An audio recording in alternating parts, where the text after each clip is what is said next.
आज हम कर रहे हैं chapter vector algebra. Vector algebra में सबसे पहले बात करते हैं कि वेक्टर्स होते क्या हैं। और इसको समझने के लिए I will ask you two questions. First question is, अगर मैं आपसे पूछूं आपकी हाइट कितनी है, फर्स्ट क्वेश्चन। और अगर सेकंड क्वेश्चन मैं आपसे पूछूं कि अगर आप अपने फ्रेंड्स के साथ फुटबॉल खेल रहे हैं और आपके पास जो बॉल है आप फ्रेंड को पास करना चाहते हैं तो कैसे बॉल को हिट करेंगे। तो सेकंड क्वेश्चन मेरा है how to hit the ball. अब जब पहले क्वेश्चन का आप आंसर देंगे हाइट कितनी है, तो इसके लिए आप मुझे सिंपली एक वैल्यू बता देंगे कि मेरी हाइट 5 फीट 7 इंच है, या फिर एक वैल्यू आप मुझे आराम से दे सकते हैं। लेकिन जब आप सेकंड क्वेश्चन को आंसर देने की कोशिश करेंगे तो इसके लिए आपको पहले तो मुझे बताना पड़ेगा कि बॉल को कितने जोर से मारना है। तो एक वैल्यू तो वहां से आ जाएगी कितनी जोर से हम बॉल को हिट करेंगे। ये मेरे पास में वैल्यू आ गई। लेकिन आपको मुझे साथ में ये भी बताना पड़ेगा कि मुझे बॉल किस डायरेक्शन में हिट करनी है। अगर फ्रेंड इस साइड है तो डायरेक्शन इस डायरेक्शन में हिट करने से कोई फायदा नहीं होगा। तो आपको मुझे इसके साथ में एक और आंसर ऐड करना पड़ेगा कि डायरेक्शन कौन सी है।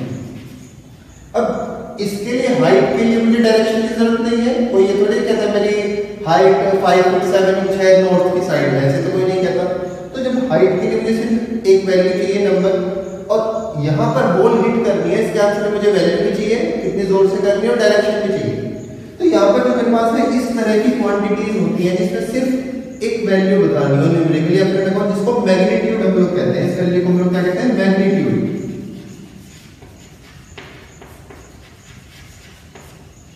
ये बतानी हो, ऐसी क्वांटिटीज को हम कहते हैं स्केलर।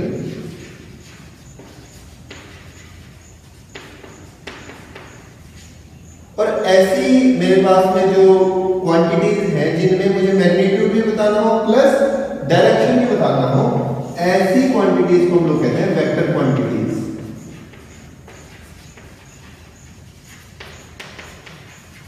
अब एक बात हमें समझ आती है कि हमारा जो वेक्टर अलजेब्रा वाला चैप्टर है, हम बात करते आ रहे हैं वेक्टर क्वांटिटीज की, और उनको अलजेब्रा मतलब उनको हम एडिशन, मल्टीप्लिकेशन, सब्सट्रैक्शन, इस तरह के हम ऑपरेशन जो है इन वेक्टर क्वांटिटीज के साथ लगाए। अब इसको थोड़ा सा और ज्यादा हम आगे समझने की कोशिश करते हैं। कुछ बेसिक कंसेप्ट वेक्टर्स के क्या होते हैं। सबसे पहले मैं इसकी डेफिनेशन देखता हूँ। डेफिनेशन क्या है मेरे पास में, वेक्टर क्या होता है। इसको हम लिखेंगे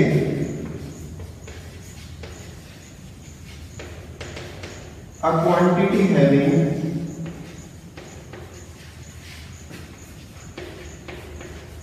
both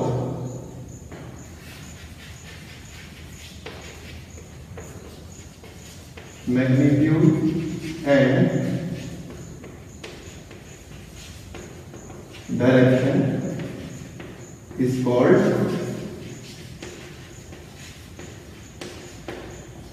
वेक्टर। डेफिनेशन हो गई मेरे पास में वेक्टर की, वेक्टर होता है। अब उसके बाद रिप्रेजेंटेशन की बात आती है, वेक्टर को रिप्रेजेंट कैसे करेंगे। किसी भी चीज की अगर मुझे लेंथ बतानी हो कितनी है, तो लेंथ एक स्केलर क्वांटिटी है, डायरेक्शन बताने की जरूरत नहीं पड़ती। एक लाइन की लेंथ से हम बता सकते हैं वो छोटा है कि कितना है। तो मैग्नीट्यूड को रिप्रेजेंट करने के लिए जो वेक्टर होगा उसके लिए हमें लाइन सेगमेंट ड्रॉ करेंगे। तो लाइन सेगमेंट की लेंथ भी रिप्रेजेंट करेगी कि वो वेक्टर का मैग्नीट्यूड कितना है। अब लेकिन मुझे यहाँ पर डायरेक्शन भी बताना है, तो डायरेक्शन के लिए मैं क्या करूंगा, एक एरो मार्क इस तरह से लगाऊंगा। तो मेरी वेक्टर की रिप्रेजेंटेशन कुछ इस तरह से होगी। अब इस रिप्रेजेंटेशन के अंदर आप देखेंगे वेक्टर का जो एक इनिशियल पॉइंट है जहां से वेक्टर शुरू हो रहा है, और एक उसका एंड पॉइंट है। तो इनके भी नाम है। जो इनिशियल पॉइंट होता है उसको हम इनिशियल पॉइंट कहते हैं,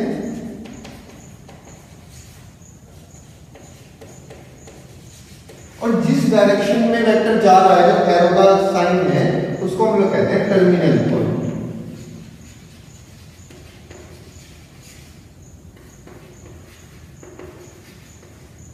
ये अब इन दोनों पॉइंट के बीच की जो डिस्टेंस है, मतलब जो लेंथ है वेक्टर की, वो रिप्रेजेंट क्या करती है, वो रिप्रेजेंट करती है मैग्नीट्यूड।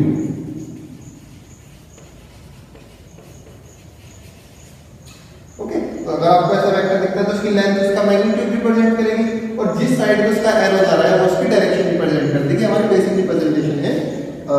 वेक्टर। अब आगे चलते हैं। अब अगर मैं एक 2D प्लेन में हम लोग बात कर रहे हैं, 3D प्लेन में हम लोग बात करें, तो मैं अगर कोई भी एक मेरे पास में पॉइंट लेता हूं तो उसके कोऑर्डिनेट्स क्या होंगे? 2D प्लेन के अंदर मेरे पास में जो कोऑर्डिनेट्स होते हैं वो होते हैं x, y, तो कोऑर्डिनेट्स है।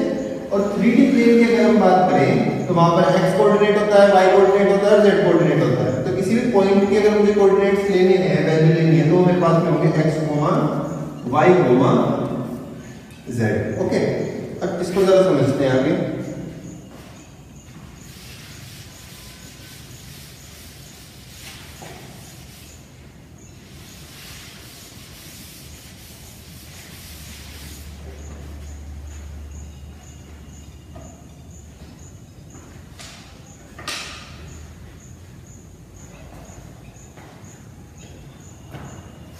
अब अगर मेरे पास में एक मैं कोऑर्डिनेट सिस्टम बना लेता हूं, मेरे पास में ये मेरे पास में x एक्सिस है, मेरे पास में y एक्सिस है, मेरे पास में z एक्सिस है। जहां पर ये लोग मिलते हैं तीनों के एक्सिस, उनको वो पॉइंट होता है 0, 0, 0, ओरिजिन इसको कहते हैं। अब अगर मेरे 3D जो मेरे पास में कोऑर्डिनेट सिस्टम है, उसके अंदर अगर मेरे पास में एक पॉइंट है जिसके कोऑर्डिनेट्स हैं x, y, z, इसका मतलब क्या है कि अगर मुझे इस पॉइंट तक पहुंचना है तो इस डायरेक्शन में यहां तक मुझे x डिस्टेंस मेजर करनी पड़ेगी, x एक्सिस के डायरेक्शन में, और y एक्सिस के डायरेक्शन में मुझे y डिस्टेंस मेजर करनी पड़ेगी, और z एक्सिस अगर वो 3D में है, बाहर की तरफ है, तो यहां तक मुझे जो है z डिस्टेंस ट्रेवल करनी पड़ेगी, तब मैं इस पॉइंट तक पहुंच पाऊंगा। अब मैं क्या कर रहा हूं, मैं एक वेक्टर बना रहा हूं जो मुझे 0, ओरिजिन से शुरू होकर इस पॉइंट तक जाता है, और इसकी डायरेक्शन है ये। अब इस वेक्टर की इनिशियल पॉइंट 0, 0, 0 होगा, और इस वेक्टर के लिए terminal point x, y, z होगा। इस वेक्टर को मैं रिप्रेजेंट कर देता हूं अभी के लिए स्मॉल r से। ऊपर मैंने ऐसे एरो लगाया जिससे पता चल रहा है कि ये एक वेक्टर है। अब अगर मैं आपसे कहूं इस वेक्टर की आप जो है मुझे लेंथ बताइए। लेंथ से पहले हम क्या करते हैं, तो नाम दे लेते हैं। इस पॉइंट को मैं नाम दे देता हूं O, और जो मेरा टर्मिनल पॉइंट है इसको नाम मैं दे देता हूं P। तो पहली तो बात, वेक्टर क्या बनेगा, मेरे पास बनेगा O से लेकर P तक जाए, तो मैंने इसको OP लिखा, और वेक्टर है तो मैंने इसके ऊपर एक ऐसा सिंबल बना दिया। तो मेरे वेक्टर का नाम क्या हुआ, OP भी कह सकते हैं, और मैंने नाम दे दिया था स्मॉल r। मैं कुछ नहीं दे सकता हूं, मैंने दे दिया। अब अगर मुझे इसकी लेंथ निकालनी है तो कैसे निकालूंगा, मुझे डिस्टेंस निकालना है 0, 0, 0 और ये पॉइंट P, इन दोनों पॉइंट के बीच का डिस्टेंस निकालना है। दो पॉइंट्स के बीच का डिस्टेंस निकालने का फॉर्मूला हम लोगों ने पढ़ा हुआ है, वो हमारे पास होता है ये y - 0 का स्क्वायर प्लस z - 0 का whole square, all this under root. जब आप इसको सिंपलीफाई करेंगे तो x square plus y square plus z square आ जाएगा। ये हमारे पास में जो है मैग्नीट्यूड हो गया वेक्टर 0 OP का। OP वेक्टर का मेरे पास में मैग्नीट्यूड आ गया। मैग्नीट्यूड को हम ऐसे दो जो वेक्टर है उसके दो मोड्स के बीच में लिख देते तो मेरे पास में वैल्यू आ जाएगी। ये हुआ मैग्नीट्यूड। इजी। अब हम बात करते हैं कि डायरेक्शन कोसाइंस क्या होता है। एक नई टर्म मैं समझाऊंगा वो होते क्या है।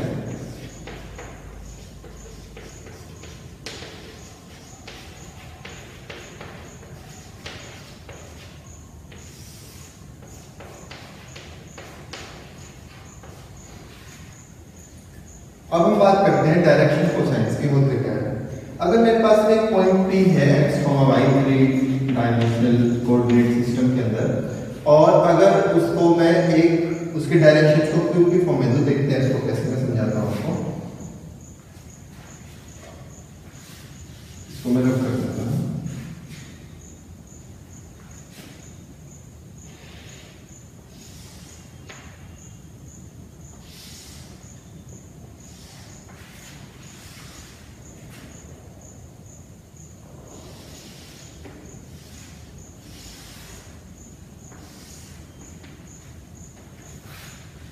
आप विजुअलाइज कर पा रहे हैं, मेरे पास में ये मेरा वेक्टर है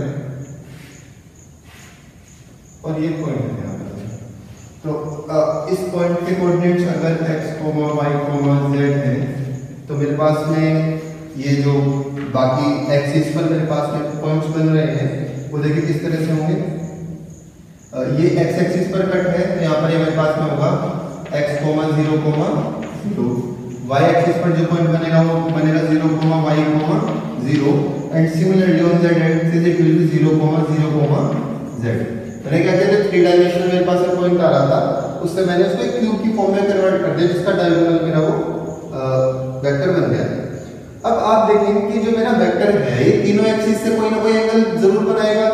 अब ये जो x एक्सिस से एंगल बना रहा है इसको मैं नाम देता हूं अल्फा, ये जो y एक्सिस से एंगल बनाएगा इसको नाम देता हूं बीटा, और जो ये z एक्सिस से एंगल बनाएगा इसको नाम देता हूं गामा। ठीक है, अब मुझे क्या करना है, मुझे इन एक्सिस की जो है वैल्यू है वो फाइंड करनी है। कैसे करेंगे आप देखेंगे, अगर मैं इसको पॉइंट P को यहां पर मिला दूं, अब यहां पर मेरे पास में एक ट्राइंगल बन जाता है। मैं इसको इनको नाम दे देता हूं, इसको A, इस पॉइंट को B और इस पॉइंट को C। अब आप ट्राइंगल देखेंगे O A P, और क्योंकि P से x एक्सिस पर परपेंडिकुलर डला है तो ये मेरे पास में ये एंगल हो जाएगा 90 डिग्री। ठीक है, तो मेरे पास में राइट एंगल ट्राइंगल बन गया। अब मैं बात कर रहा हूं in triangle O A P, इस O A P ट्राइंगल को देखो, बस O A P triangle 90 degree है तो मेरे पास हाइपोटेन्यूज ये बन जाएगी। इसको हम लोगों ने नाम दिया था वेक्टर R। तो अगर यहां से मैं cos अल्फा की वैल्यू निकालूं तो मेरे पास में cos अल्फा आएगा, cos अल्फा का फॉर्मूला क्या होता है, बेस अपॉन हाइपोटेन्यूज। तो बेस होगा मेरे पास में ये O से लेकर A के बीच की दूरी OA डिवाइडेड बाय हाइपोटेन्यूज क्या होगा मेरा, ओरिजिन से लेकर P के बीच की डिस्टेंस, तो मेरे पास में आ जाएगा O। ठीक है, अब अगर इसको सिंपलीफाई करें तो मेरे पास में OA की वैल्यू आएगी x और OP की वैल्यू आएगी r। ये मेरे पास में क्या सा वैल्यू है, और क्योंकि हम वेक्टर्स की टर्म में बात करें तो मेरे पास में जो चीजें आएंगी भी वेक्टर्स की फॉर्म में ही आएंगी। बिल्कुल इसी तरह से अगर मैं बात करूं इन ट्राइंगल, अब ट्राइंगल बात करते हैं y की फॉर्म में, तो मेरे पास में O B और इसको मिला देते हैं, ये बन गया मेरे पास में P। तो ट्राइंगल अगर आप OB में बात करेंगे ये वाला एंगल मेरे पास में बनेगा 90 डिग्री। P से अगर y एक्सिस पर हम लोग परपेंडिकुलर डालेंगे तो वो B पर जाएगा, एंगल बना 90 डिग्री। अब ट्राइंगल बात करते हैं O B और P में, in triangle O B P, इस ट्राइंगल के अंदर मेरे पास में 90 डिग्री है, right angle triangle, and the angle between R and this vector is beta. तो यहां पर हम cos बीटा की वैल्यू फाइंड करेंगे। cos beta will be equals to base, in this case base is OB divided by OP, the hypotenuse. So here I will get the value y divided by r, and in same way when you will calculate for this, जब आप इसको इसके लिए calculate करेंगे और जब इस point को आप मिला देंगे z से और B पॉइंट से z एक्सिस पर जो आप परपेंडिकुलर डालेंगे तो ये एंगल हो जाएगा 90 डिग्री, और मेरे पास ट्राइंगल जो बनेगा वो बनेगा in triangle OCP। OCP triangle बना, और ये जो एंगल इधर बन रहा था, मतलब जो मेरा वेक्टर है वो z एक्सिस से जितना एंगल बनाता है गामा, गामा क्या है, वेक्टर z एक्सिस से जो एंगल बनाता है, तो उसके लिए मैं क्या फाइंड करूंगा, इस बार cos gamma equals to base, इस बार बेस OC होगा और यहां पर होगा मेरे पास में हाइपोटेन्यूज OB। तो मेरे पास में वैल्यू आ जाएगी z अपॉन r। अब यहां पर आपके पास में जो तीन आपको एक cos की वैल्यू दिख रही है, इन cos की वैल्यूज का फायदा क्या होता है, हम इन डायरेक्शन कोसाइंस की टर्म्स में cos alpha cos beta cos gamma की टर्म्स में हम किसी भी वेक्टर की डायरेक्शन बता सकते हैं। इन कोसाइंस की टर्म में हम किसी भी वेक्टर का डायरेक्शन बता सकते हैं। अगर मुझे पता हो कि मेरा वेक्टर एक्सिस से x एक्सिस से कितना एंगल बना रहा है, y एक्सिस से कितना एंगल बना रहा है और z एक्सिस से कितना एंगल बना रहा है, तो मैं उसका डायरेक्शन बता पाऊंगा कि वो किस डायरेक्शन में जा रहा है। और ये बात हम बताते हैं इन तीनों कोसाइन की हेल्प से। तो इसीलिए इसको, क्योंकि कोसाइन की हेल्प से हम वेक्टर का डायरेक्शन बता रहे हैं, इसलिए इन तीनों को हम लोग कहते हैं डायरेक्शन कोसाइंस। तो ये कंसेप्ट हुआ डायरेक्शन कोसाइंस का। यहाँ पर हमने डायरेक्शन कोसाइंस निकाल लिया। cos अल्फा की वैल्यू निकालने का आपको बस क्या चाहिए, एक तो वेक्टर का मैग्नीट्यूड चाहिए तीनों के तीनों, और उसके साथ में आपको क्या चाहिए, तो उनका एक्स एक्सिस पर जो उनका पार्ट है, जो इंटरसेक्शन है, वो वाला प्रोजेक्शन कितना है एक्स एक्सिस पर, वाई एक्सिस पर प्रोजेक्शन कितना है, जेड एक्सिस पर प्रोजेक्शन कितना है। इसकी हेल्प से आप तीनों कोसाइंस की वैल्यू निकाल लेंगे और उसकी हेल्प से किसी भी वेक्टर का जो है डायरेक्शन निकाल सकते हैं। अब इसमें एक और इम्पोर्टेंट चीज आती है कि मेरे पास में एक वेक्टर है, एक डायरेक्शन है, उसके डायरेक्शन कोसाइन मैंने फाइंड कर लिया। अगर मैं उस वेक्टर का लेंथ इंक्रीज कर दूं तो डायरेक्शन तो चेंज नहीं होगा, सेम रहेगी कोसाइन की वैल्यू, लेकिन मेरे पास में जो है वेक्टर तो बदल गया ना, क्योंकि इस बार वेक्टर का मैग्नीट्यूड बदल गया।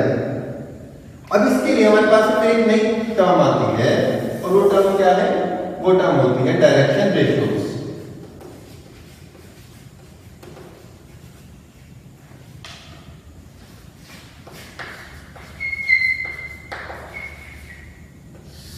और इसको हम लोग रिप्रेजेंट करते हैं dr। अब यहाँ पर एक और नोटेशन मैं इसकी बताता हूँ आपको क्या है। इनको हम लोग जो हमारे पास में डायरेक्शन कोसाइंस होते हैं x y z एक्सिस के रिस्पेक्ट में, इनको रिप्रेजेंट करने का तरीका होता है, इसको हम l से रिप्रेजेंट करते हैं cos अल्फा को, cos बीटा को m से रिप्रेजेंट करते हैं, cos गामा को n से रिप्रेजेंट करते हैं। तो मेरे पास में क्या होते हैं, तीनों डायरेक्शन कोसाइंस आ जाते हैं, जिनको हम नाम देते हैं l, m और n। एक बात, अब जो मेरी डायरेक्शन रेशियोज होंगे वो कैसे हैं, उनको फाइंड करते हैं। अगर यहाँ पर मैंने क्या किया, मेरे पास में जो वैल्यू थी डायरेक्शन रेशियोज की n की, उसको अगर मैं किसी भी स्केलर से मल्टीप्लाई करता हूँ, उसको मैं तीनों को एक साथ अगर किसी भी स्केलर से मल्टीप्लाई करता हूँ, तो मेरे पास में क्या हो जाएगा, वो जो वैल्यू आएगी, नहीं वो एंगल्स तो सेम होंगे, लेकिन वो जो लेंथ मैग्नीट्यूड जो है उस वेक्टर का वो बदल जाएगा, बढ़ या कम हो जाएगा।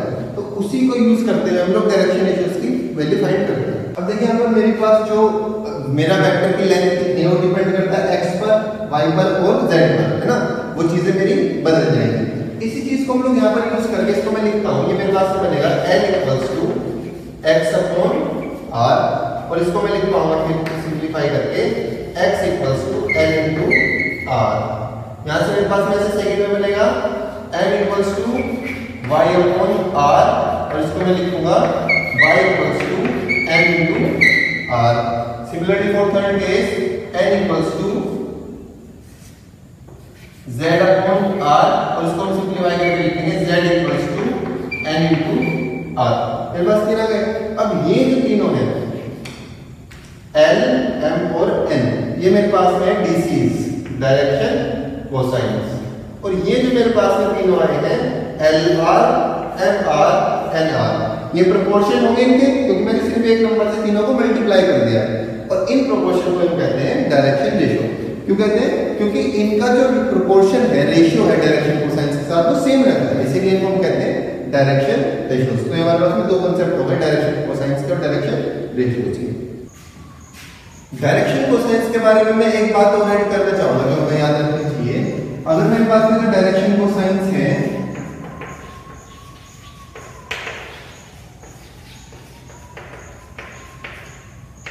उसको हम लोगों ने रिप्रेजेंट किया था L, M और N से। इनकी एक प्रॉपर्टी है जो हमें याद रखनी चाहिए, जो बहुत ज्यादा यूजफुल होती है, वो है L² + M² + N² = 1। ये प्रॉपर्टी, ये आई कैसे, मैं इसका प्रूफ आपको बताता हूँ। हमें पता है L की वैल्यू होती है, LHS में लेकर चल रहा हूँ, इसका प्रूफ देख लेते हैं लोग। L² + M² + N²। L की वैल्यू क्या थी, x अपॉन r, तो ये बन जाएगा x² अपॉन r²। M की वैल्यू थी y एक्सिस की डायरेक्शन में डायरेक्शन कोसाइन, तो y² अपॉन r²। और इसी तरह से जो n था z की डायरेक्शन में डायरेक्शन कोसाइन, उसकी हो जाएगी z² अपॉन r²। जब आप एलसीएम लेंगे तो आपके पास बनेगा x square plus Y square plus Z square upon में आर स्क्वायर, और इसको किस फॉर्म में लिख सकता हूं मैं, x square plus Y square plus Z square. मैंने रूट लगाया और फिर इसका कर दिया स्क्वायर, नीचे में आर स्क्वायर। अब ये क्या है, x square plus Y square plus Z square का रूट, ये था हमने पोजीशन वेक्टर में पढ़ा था, उनके बीच का डिस्टेंस है ना, जो मेरा वेक्टर था OP उसका डिस्टेंस था ये, और उसी को हमने किससे रिप्रेजेंट किया था, r से। r भी क्या था, उन पॉइंट के बीच का जो मैग्नीट्यूड था, तो इसको मैं रिप्रेजेंट कर सकता हूं r स्क्वायर पहले से है तो स्क्वायर आ जाएगा, और नीचे में भी r स्क्वायर मेरे पास वैल्यू आ गई, और जो मेरे पास आ गया तो डायरेक्शन कोसाइंस के केस में तो ये ट्रू है ये वाली condition, but not true for direction ratios.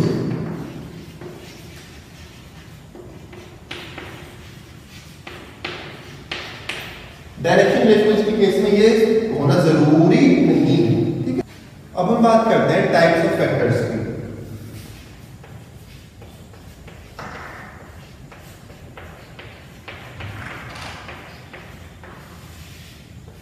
कितने तरह के वेक्टर्स मेरे पास होते हैं, स्टार्ट करते हैं। सबसे पहले हमारे पास होता है zero vector.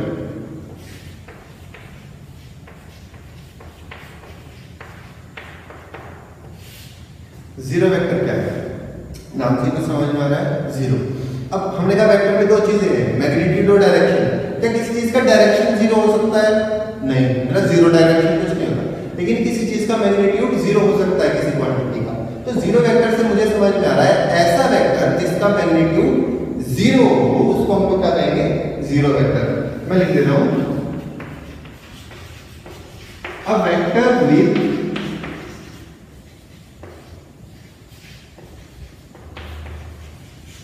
Magnitude zero is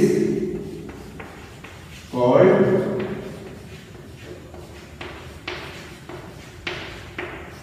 इसको समझने का एक और तरीका है। मैंने कहा था वेक्टर में एक इनिशियल पॉइंट होता है और एक टर्मिनल पॉइंट होता है जिसकी डायरेक्शन में जाता है। अगर मैं किसी वेक्टर के टर्मिनल और इनिशियल पॉइंट को एक ही कर दूं, एक ही जगह पर कर दूं, तो ऑब्वियसली इसका मैग्नीट्यूड कितना हो जाएगा, जीरो, तो उसको हम लोग जीरो वेक्टर कहेंगे। फिर दूसरा हमारे पास में आता है यूनिट वेक्टर। यूनिट वेक्टर क्या होता है, नाम से समझ में आ रहा है। यूनिट वेक्टर वो होते हैं ऐसा वेक्टर जिसका मैग्नीट्यूड 1 हो, जिसका मैग्नीट्यूड 1 हो, उसको यूनिट वेक्टर कहेंगे। तो मैं लिखता हूं a vector with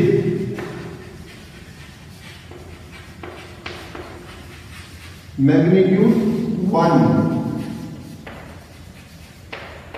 that is unit, is called vector. अब बात करते हैं थर्ड टाइप के वेक्टर्स की। थर्ड टाइप के वेक्टर कितने हमारे पास में, उनको कहते हैं को-इनिशियल वेक्टर्स। को-इनिशियल, को का मतलब होता है एक साथ, इनिशियल का मतलब जो जहां से शुरू। तो को-इनिशियल से मुझे समझ में आ रहा है ऐसा वेक्टर जिसके जो इनिशियल पॉइंट है वो सेम हो। एक वेक्टर ये है मेरे पास में, दूसरा वेक्टर ये है, अगर इन दोनों के इनिशियल पॉइंट सेम हो जाते हैं तो उसको हम लोग कहेंगे को-इनिशियल वेक्टर्स। मैं डेफिनेशन लिखता हूं, if two or more vectors have same initial point, then they are called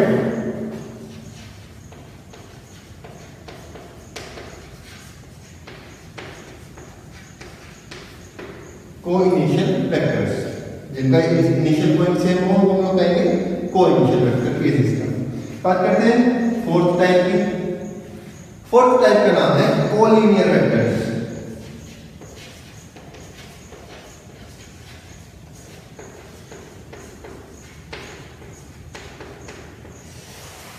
अब कोलिनियर से क्या समझ में आता है? को यानी कि एक साथ, लीनियर का मतलब लाइन में।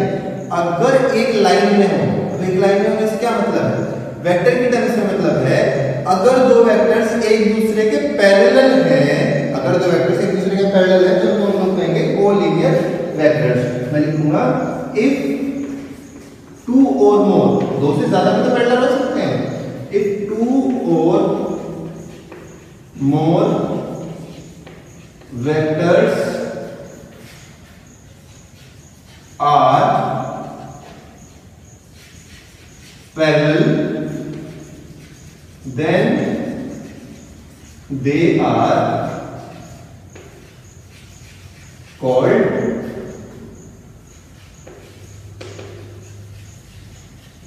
collinear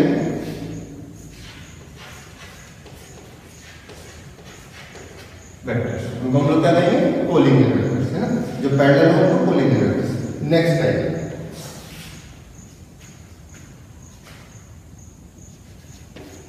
फिफ्थ टाइप देखते हैं। फिफ्थ टाइप में मेरे पास में क्या है? Equal vectors.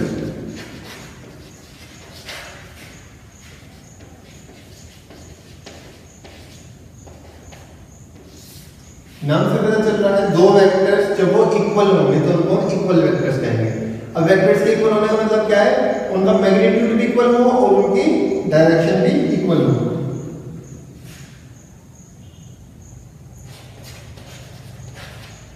To vectors are equal if they have same magnitude and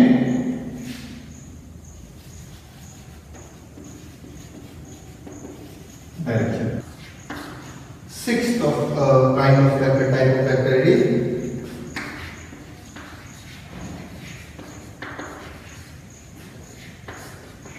negative of vector.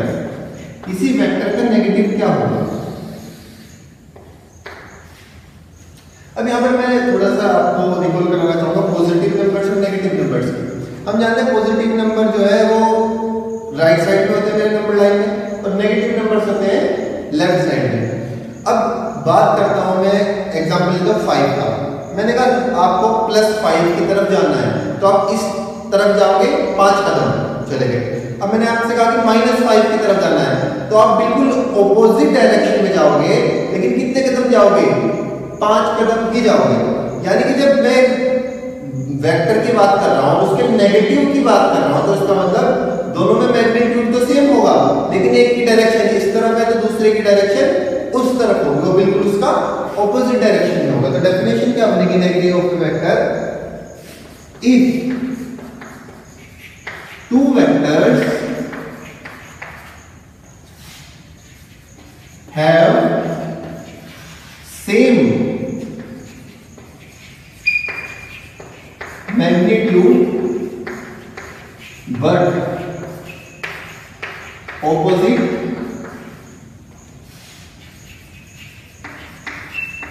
direction, then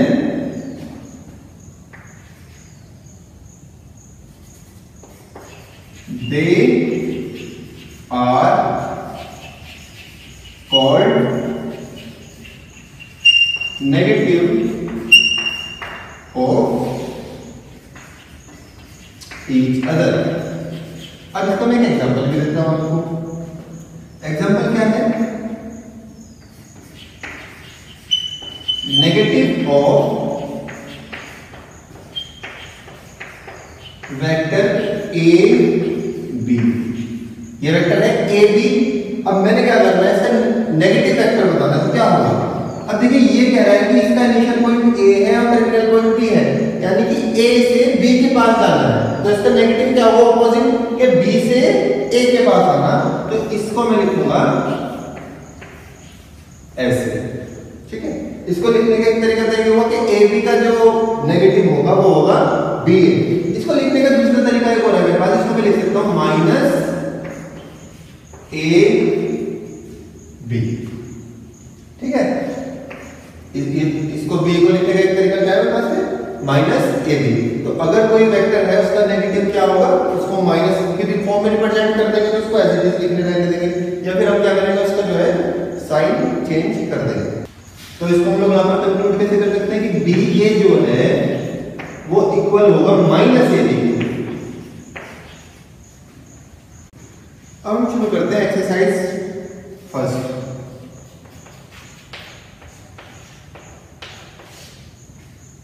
मैं फर्स्ट क्वेश्चन लिखता हूं। फर्स्ट क्वेश्चन है represent graphically a displacement of 40 kilometre 30 degree east of north.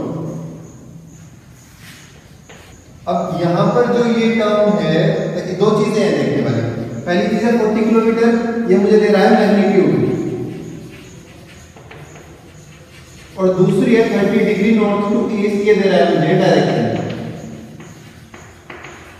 अब यहाँ पर जो मतलब है नॉर्थ ईस्ट टू नॉर्थ, इसका मतलब क्या है, वो कहते हैं नॉर्थ से शुरू करना है और किसकी तरफ को जाना है, ईस्ट की तरफ को जाना है, और कितना जाना है 30 डिग्री आपको जाना है। कैसे करेंगे, सबसे पहले हम लोग इसको अपने डायरेक्शन बना लेंगे।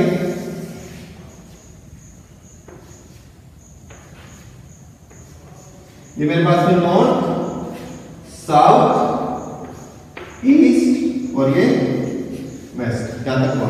अब वो कह रहा है पहली तो बात भाई जाना है 40 डिग्री, लेकिन पता तो चले किधर जाना है, तभी तो 40 किलोमीटर जाएंगे। नॉर्थ से शुरू करना है और जाना है ईस्ट की डायरेक्शन में, तो नॉर्थ से ईस्ट की डायरेक्शन में कितना जाना है 30 किलोमीटर 30 डिग्री। ये डायरेक्शन पता चल गया मुझे, 30 डिग्री जाना है। अब जाना कितना है 40 किलोमीटर, तो इस डायरेक्शन में मैं कितना जाऊंगा, ये मैं चला गया 40 किलोमीटर। तो मेरा क्वेश्चन हुआ, हम 40 किलोमीटर चले गए नॉर्थ टू ईस्ट 30 डिग्री की डायरेक्शन में। अब बात करते हैं सेकंड क्वेश्चन की। सेकंड क्वेश्चन में कह रहा है कि आपको इनमें से बताना है कौन सी स्केलर क्वांटिटीज है और कौन सी वेक्टर। कैसे बताएंगे, हम चेक करेंगे किसमें डायरेक्शन है, जिसमें डायरेक्शन होगा वो वेक्टर क्वांटिटी, जिसके बताने के लिए डायरेक्शन की जरूरत नहीं है वो स्केलर क्वांटिटी। 10 केजी के लिए डायरेक्शन की जरूरत नहीं है, तो मेरे पास में हो गई scalar quantity. 2 metres north east, अब 2 मीटर्स को मुझे मैग्नीट्यूड बता रहा है और नॉर्थ ईस्ट क्या बता रहा है मुझे, डायरेक्शन। तो दोनों चीजें हैं मेरे पास में, ये होगी मेरे पास में vector quantity. Third method 40 degree बताने के लिए डायरेक्शन की जरूरत नहीं, बता सकते ना 40 डिग्री कहां से कहां तक है भाई, आपने y एक्सिस से काउंट करना है, x एक्सिस से काउंट करना है, किधर से काउंट करना नहीं बता सकते, तो ये मेरे पास में क्वांटिटी आएगी स्केलर। फिर आता है 40 वॉट। अब 40 वॉट के लिए बताने के लिए डायरेक्शन की जरूरत नहीं है, किस डायरेक्शन में 40 वॉट है, तो ये मेरे पास में हो गया scalar. 10 to the power 19 coulomb, क्या इसको बताने के लिए मुझे डायरेक्शन की जरूरत है, मुझे इसको बताने के लिए डायरेक्शन की जरूरत नहीं है, ये मेरे पास में हो गया स्केलर। अब फिर लास्ट में आता है मेरे पास में 20 मीटर पर सेकंड स्क्वायर। क्या इसको बताने के लिए आपको डायरेक्शन की जरूरत है, किस डायरेक्शन में जा रहे हैं, इसको बताने के लिए मुझे, स्पीड को बताने के लिए मुझे अपने डायरेक्शन की जरूरत है ना भाई। आपकी स्पीड इतनी है लेकिन किस डायरेक्शन में है वो तो बताना पड़ेगा ना, तो मेरे पास में हो जाएगा वेक्टर। अब बात करते हैं क्वेश्चन नंबर 3 की। वो कह रहा है classify the following as vector and scalar. इसमें से कौन से वेक्टर्स हैं और कौन से स्केलर्स हैं। सेम मैं रिपीट करूंगा सेकंड वाला, जिसमें डायरेक्शन चाहिए होगा जिसको बताने के लिए वो वेक्टर होगा, और जिसके लिए डायरेक्शन नहीं चाहिए होगा मेरे पास में स्केलर होगा। सबसे पहले बात करते हैं टाइम पीरियड। क्या टाइम पीरियड को बताने के लिए डायरेक्शन बताना पड़ता है कि कितना टाइम पीरियड हो चुका, नहीं बताना पड़ता, तो मेरे पास में एक क्वांटिटी हो गई स्केलर। डिस्टेंस कितना है, अब यहां पर आप देखिए दो चीजें हैं, डिस्टेंस और डिस्प्लेसमेंट, ठीक है। एक आदमी ने जब यहां से चलना शुरू किया वो सारा चक्कर काटकर वापस वहीं पर आ गया। अब डिस्टेंस तो उसने काफी कवर की, लेकिन डिस्प्लेसमेंट मतलब फाइनल एट एंड वो अपनी इनिशियल पोजीशन से कितनी दूर है, वो कितना रहा उसका 0। तो डिस्टेंस का मतलब होता है कितना चला, और डिस्प्लेसमेंट का मतलब है इनिशियल पोजीशन और फाइनल पोजीशन के बीच की दूरी।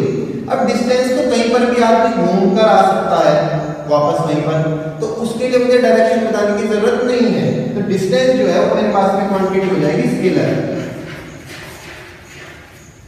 अब बात करते हैं फोर्स की। मुझे फोर्स लगाना है, अब मैं इस डायरेक्शन में लगाऊंगा या फिर इस डायरेक्शन में लगाऊंगा।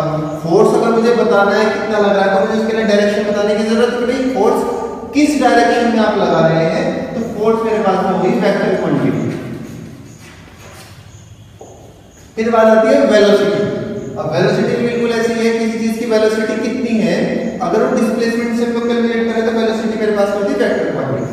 यहाँ पर आपको पता होना चाहिए कि स्पीड जो है डिस्टेंस से स्पीड निकालते हैं और डिस्प्लेसमेंट से वेलोसिटी निकालते हैं। तो डिस्टेंस और स्पीड स्केलर क्वांटिटी होती है और डिस्प्लेसमेंट और वेलोसिटी मेरे पास में वेक्टर क्वांटिटी होती है। तो वेलोसिटी मेरे पास हो जाएगी वेक्टर क्वांटिटी।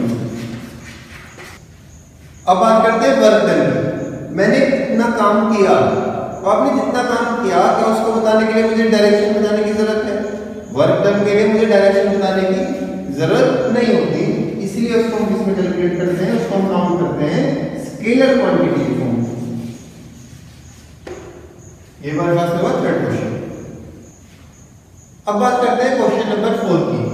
क्वेश्चन नंबर 4 में उसने एक डायग्राम दिया हुआ है जिसमें कुछ वेक्टर्स है, vector A B C and D, 4 vectors हैं, और उसने पूछा है कि इनमें से को इनिशियल कौन से हैं, इक्वल कौन से हैं, कोलिनियर बट नॉट इक्वल कौन से। फर्स्ट से शुरू करते हैं। को इनिशियल कौन से हैं? को इनिशियल को होते हैं जिनका इनिशियल पॉइंट सेम हो। अब इनमें से ऐसे कौन से जिनका इनिशियल पॉइंट सेम है? अब देखिए वेक्टर ए का इनिशियल पॉइंट भी ये रहा और वेक्टर डी का इनिशियल पॉइंट भी वो रहा, दोनों का इनिशियल पॉइंट सेम है। तो को इनिशियल कौन से है? Vector A and vector D, दोनों को इनिशियल है। फिर वो कहता है इनमें से इक्वल कौन से हैं? इक्वल कौन से होते हैं? जिनका मैग्नीट्यूड भी सेम हो और जिनका डायरेक्शन भी सेम हो। अब इसमें से ऐसे कौन से जिनका मैग्नीट्यूड और डायरेक्शन सेम है? देखिए वेक्टर डी डाउनवर्ड्स है और लेंथ है उसकी मैग्नीट्यूड भी है, वेक्टर बी भी डाउनवर्ड्स है, सेम डायरेक्शन और उसका मैग्नीट्यूड भी सेम है। तो vector D and vector B are equal vectors. यहां पर होगा vector D and vector D. अब बात आती है मेरा कोलिनियर बट नॉट इक्वल। ऐसे वेक्टर बताने हैं जो एक दूसरे के पैरेलल हो। कोलिनियर का मतलब है जो पैरेलल हो लेकिन इक्वल ना हो। अब पैरेलल कौन से हैं? देखो ये दोनों पैरेलल हैं लेकिन दोनों इक्वल हो गए। उसने क्या कहा? Not equal.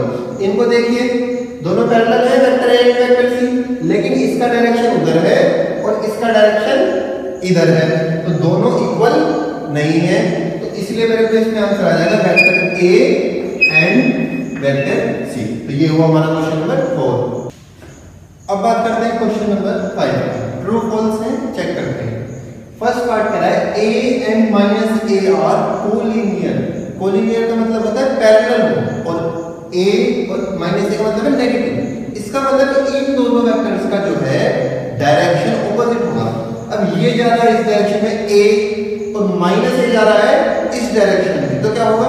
अब दोनों देखिए ये वाला और ये वाला है तो सेम लाइन में ना, दोनों पैरेलल ही रह जाएंगे। डायरेक्शन भले अलग अलग है पर दोनों आपस में पैरेलल हैं।